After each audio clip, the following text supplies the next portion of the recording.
जो आज हम टॉपिक डिस्कस करने वाले हैं उसे बोलते हैं chemical bond. Chemical bond Hindi में बोले तो रासायनिक बंध।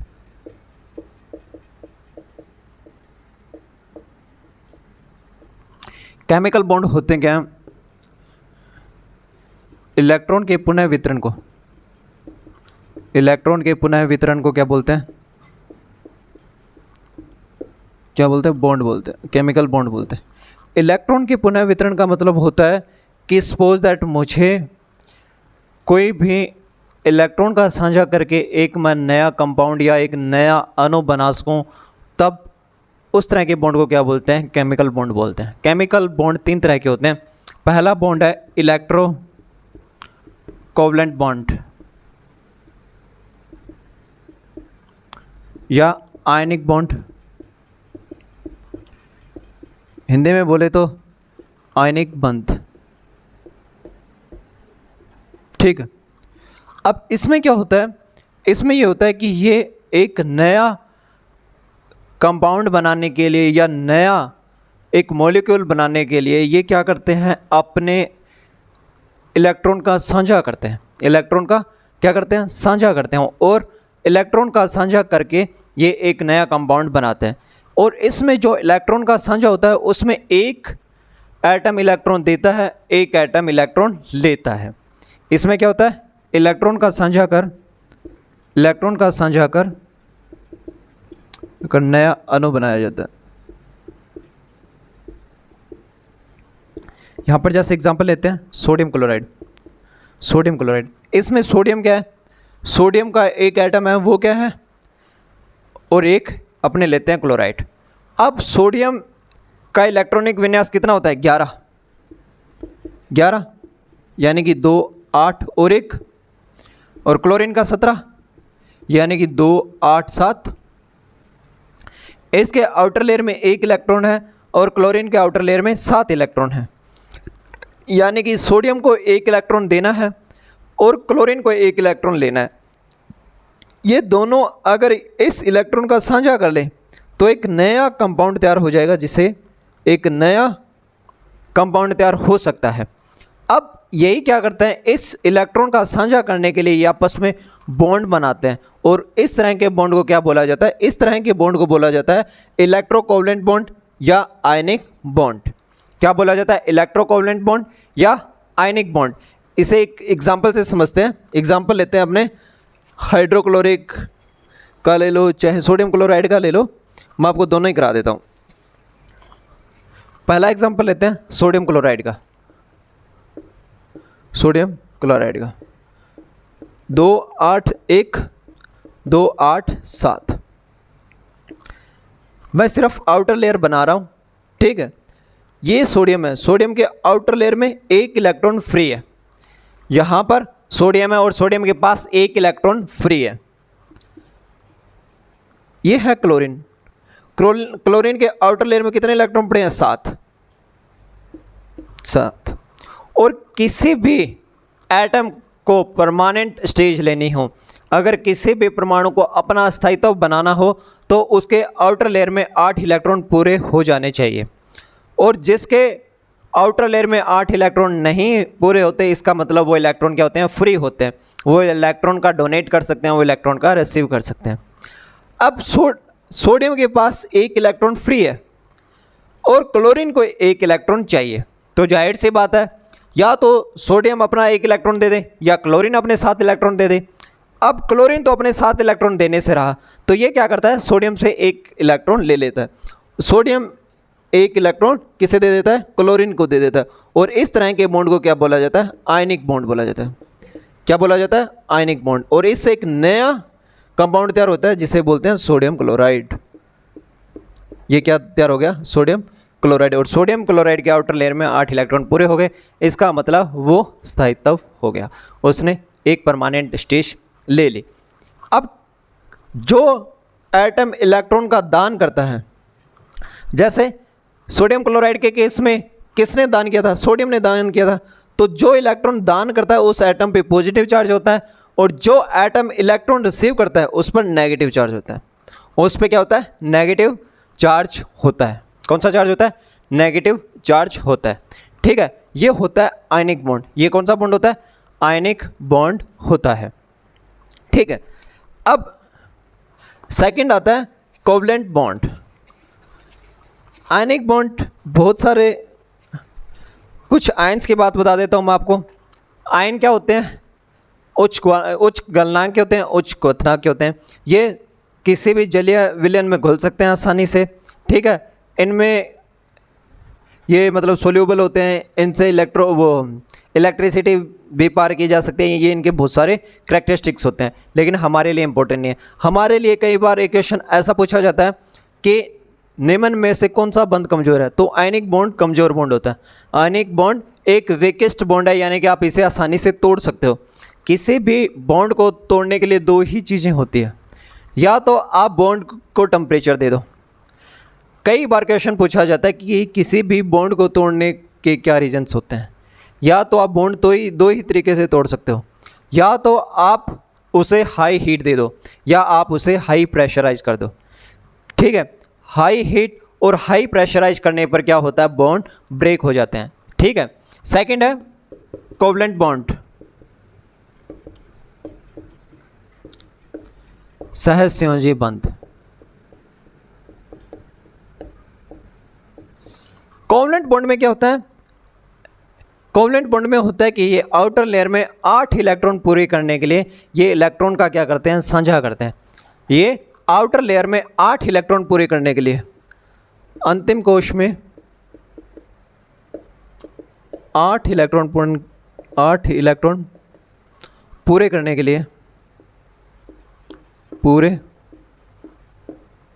के लिए इलेक्ट्रॉन का साझा करते हैं तथा इस बंध को सहसंयोजी बंध कहते हैं।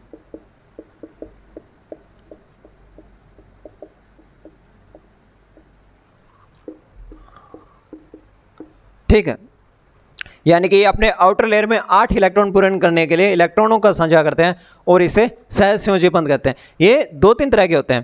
पहला होता है single covalent bond. Single covalent bond में क्या होता है? ये सिंगल बॉन्ड बनाते हैं। ये क्या करते हैं? सिंगल बॉन्ड बनाते हैं, जैसे H2O में। ठीक है, अब एक होता है अंतिम कोश में 8 इलेक्ट्रॉन पूर्ण करने के लिए एक इलेक्ट्रॉन द्वारा साझा करके बॉन्ड बनाए जाते हैं। ठीक है, जैसे इसका एग्जांपल लेते हैं अपने H2O। ठीक है, सिंगल कोवलेंट का एग्जांपल H2O भी ले सकते हैं और क्लोरीन भी ले सकते हैं, यानी कि Cl2 भी ले सकते हैं। अब Cl के आउटर लेयर में कितने इलेक्ट्रॉन हैं? सर 7। 1 2 3 4 5 6 7। 1 2 3 4 5 7। अब आपको पता है कि दोनों नेगेटिव चार्ज हैं। अगर ऐसा होता कि एक एटम पे पॉजिटिव चार्ज होता, एक एटम पे नेगेटिव चार्ज होता, तब तो क्या होता? ये दोनों इलेक्ट्रॉन का साझा करके जो बॉन्ड बनाते हैं उसे बोलते हैं आयनिक बॉन्ड। लेकिन अभी तो क्या है? ये भी नेगेटिव चार्ज है और ये भी नेगेटिव चार्ज है। तो ये क्या करता है? इसे भी एक इलेक्ट्रॉन चाहिए, इसे भी एक इलेक्ट्रॉन चाहिए। तो ये क्या करते हैं? एक इलेक्ट्रॉन का साझा करते हैं। एक इलेक्ट्रॉन का क्या करते हैं? साझा करते हैं। इस तरह के बॉन्ड को क्या बोलते हैं? सिंगल कोवलेंट बॉन्ड बोलते हैं। सिंगल कोवलेंट बॉन्ड बोलते हैं। सिंगल कोवलेंट बॉन्ड बोलते हैं। ठीक है, इस तरह के बॉन्ड को क्या बोलते हैं? सिंगल कोवलेंट बॉन्ड बोलते हैं। अब बात करते हैं अपने डबल कोवलेंट बॉन्ड की। अब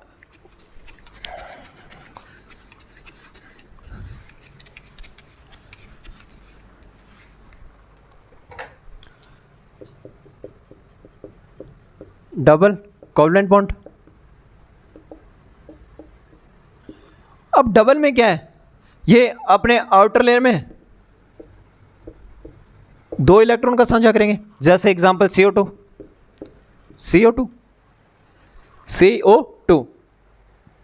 कार्बन कितने पे आता है? 6 पे, 2 4।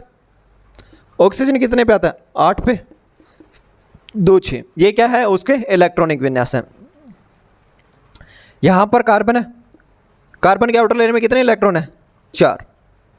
यहाँ पर ऑक्सीजन है, ऑक्सीजन के आउटर लेयर में कितने इलेक्ट्रॉन है? 6, 5 6।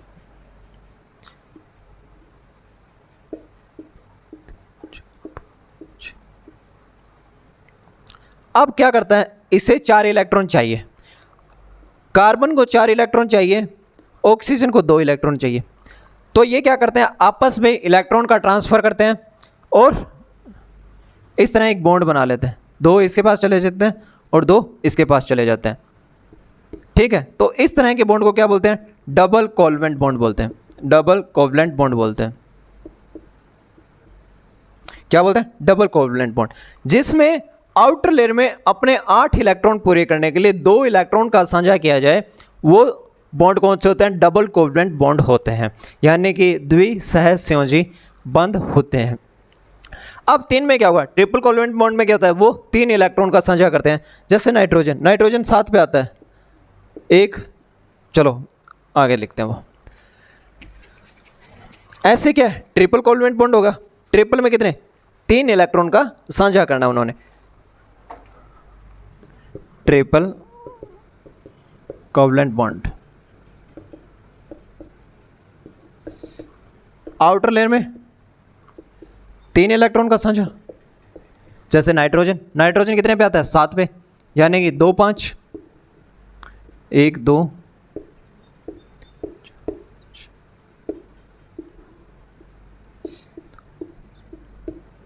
अब 3 इलेक्ट्रॉन चाहिए, तो ये क्या करते हैं? इन 3 इलेक्ट्रॉन का साझा करते हैं, और इस तरह के बॉन्ड को क्या बोला जाता है? Triple covalent bond. ठीक है, क्या बोला जाता है? Triple covalent bond. इसी के बीच में एक लुईस डॉट स्ट्रक्चर भी आती है, जो लुईस ने दी थी। लुईस डॉट स्ट्रक्चर का मतलब होता है sodium. Lewis dot structure, Lewis ने क्या किया था? जो फ्री इलेक्ट्रॉन रहते हैं, जैसे सोडियम का 11 है तो 2 8 1, इसमें अब 1 इलेक्ट्रॉन क्या है? फ्री है। तो लुईस ने क्या किया था? वो 1 इलेक्ट्रॉन की पहचान करने के लिए ऐसे पॉइंट लगा दिए। ये क्या है? ये लुईस डॉट स्ट्रक्चर है। जैसे Cl में कितना है? 17 7, ऐसे कर देता था, ऐसे। तो इसका मतलब क्या होता है कि क्लोरीन के पास 7 इलेक्ट्रॉन है जो फ्री पड़े हैं। तो इस तरह की स्ट्रक्चर लुईस ने बनाई थी, जिसे लुईस डॉट स्ट्रक्चर भी बोलते हैं। क्या बोलते हैं? लुईस डॉट स्ट्रक्चर, है ना। इस तरह से अभी अपने तक पड़े हैं सिर्फ 2 तरह की बॉन्ड। अब तीसरा बॉन्ड जो आता है उसे बोलते हैं कोऑर्डिनेट बॉन्ड। क्या बोलते हैं? Coordinate bond. सबसे मजबूत बॉन्ड कौन से होते हैं? कोऑर्डिनेट बॉन्ड ही होते हैं। अब कोऑर्डिनेट बॉन्ड में क्या होता है? कोऑर्डिनेट बॉन्ड हिंदी में बोले तो उपसहस्योजी बंध।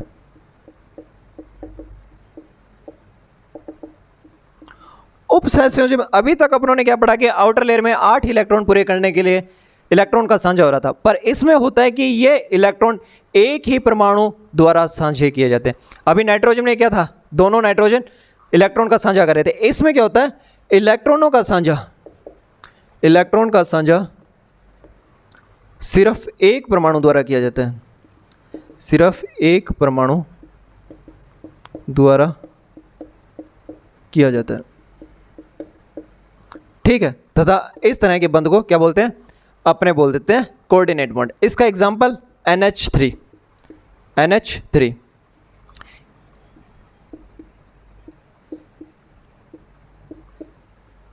अब नाइट्रोजन है।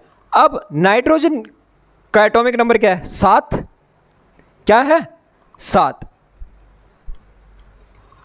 2 5, 1 2 3 4 5, और हाइड्रोजन का ये। तो ये क्या करता है? पूरा जो बॉन्ड बनाता है वो नाइट्रोजन पर बेस होता है, और इस तरह के बॉन्ड को क्या बोलते हैं? कोऑर्डिनेट बॉन्ड बोलते हैं। क्या बोलते हैं? कोऑर्डिनेट बॉन्ड बोलते हैं। अब सारे इलेक्ट्रॉन किस पे बेस है? नाइट्रोजन पर बेस है। हाइड्रोजन के पास तो एक एक इलेक्ट्रॉन है, हाइड्रोजन के पास क्या है?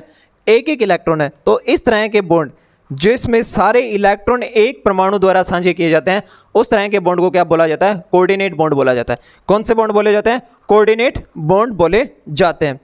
और इसमें क्या होता है, जैसे अमोनियम आपने पढ़ा होगा, हाइड्रोनियम आपने पढ़ा होगा, हाइड्रोनियम पढ़ा होगा, अमोनियम पढ़ा होगा, ये सारे क्या होते हैं? वन इलेक्ट्रॉन फ्री होते हैं। यानी कि जो यहाँ पर दो इलेक्ट्रॉन है, ये आयन पेयर होता है, इसे क्या बोला जाता है? Ion pair. जो दो इलेक्ट्रॉन ऊपर की तरफ फ्री में होते हैं, जिनके साथ कोई बॉन्ड नहीं बनता, उसे क्या बोला जाता है? आयन पेयर बोला जाता है। उसे क्या